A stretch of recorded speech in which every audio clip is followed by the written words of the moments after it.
So what is a trust? A trust is just an agreement that you create with yourselves. And what it talks about is, what happens to my property while I'm alive? What happens to it if I become incapacitated? And I think one of the great differences between a trust and a will is this issue of incapacity planning. Now, a will only talks about what happens when I die. Here's where my property goes upon my death. But with a trust, we can deal with the issue of what happens if I become incapacitated. And maybe better yet, who decides whether I'm competent or not? Right? And how do they decide whether I'm competent or not?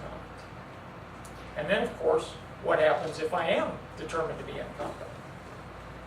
One of the other beneficial issues dealing with this incapacity problem is, if I didn't have any kind of plan in place, my kids are now 18 and 20.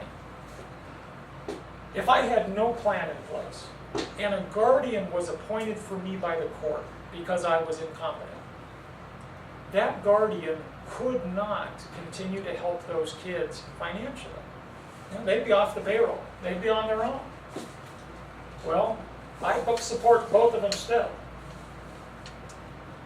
In a trust plan, I can deal with that. I can give my trustee the authority to continue to help my kids financially if I became incapacitated. For a number of years before my mother-in-law passed away a few months ago, she lived with us. We supported her. If I had become incapacitated and a guardian was appointed for me by the court again, she'd be off the payroll too. Right? But I can give my trustee the ability to help people that are financially dependent on me if I become incapacitated. One of the great distinguishing features, I think, of a will and a trust.